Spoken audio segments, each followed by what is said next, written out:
قیامت کے دن روئی کے گالوں کی طرح اڑیں گے پہاڑ۔ کس کتاب میں ہر انسان کا تذکرہ کیا گیا ہے؟ قرآن مجید میں۔ قیامت کے دن سب سے پہلے حساب ہوگا۔ نماز کا۔ چاند کو 2 حصوں میں تقسیم کرنے کا معجزہ کس نبی کا ہے؟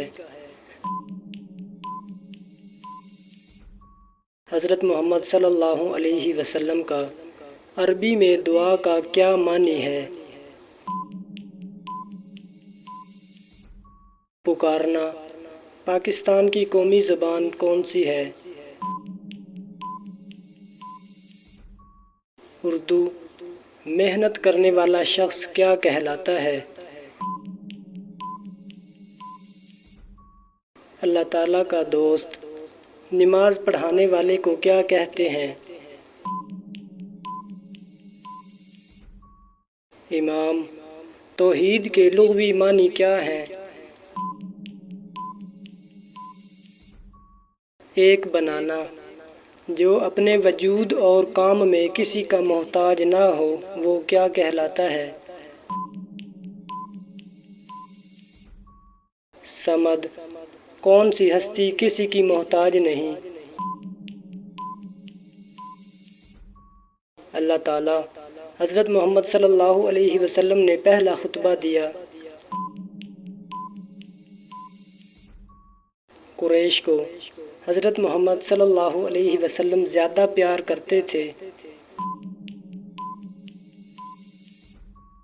بچوں سے عبادت کا مستحق ہے۔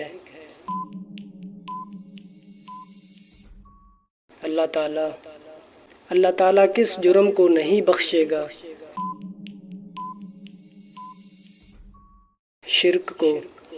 توحید تمام نیکیوں کی ہے۔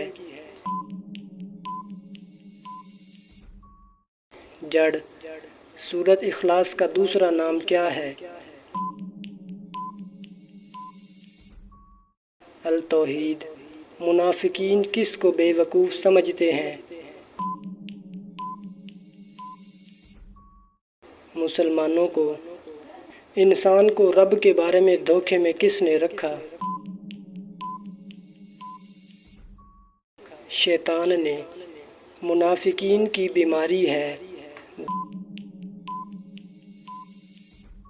دل میں۔ قرآن مجید کس کی رہنمائی کے لیے نازل ہوا؟ تمام انسانوں کے لیے۔ قرآن مجید اللہ کے کس نبی پر نازل ہوا؟ حضرت محمد صلی اللہ علیہ وسلم پر۔ دولت مندوں کے پاس مال ہے۔ امانت۔ وسیع رزق اللہ کی ہے۔ امانت۔ اسلام میں رشتہ داروں کے بعد کس کا حق ہے؟ پڑوسیوں کا۔ منافق کس کو دھوکہ دیتے ہیں؟ خود کو۔ اللہ تعالیٰ نے انسان کی فطرت میں کیا رکھا ہے؟ رحم کرنا۔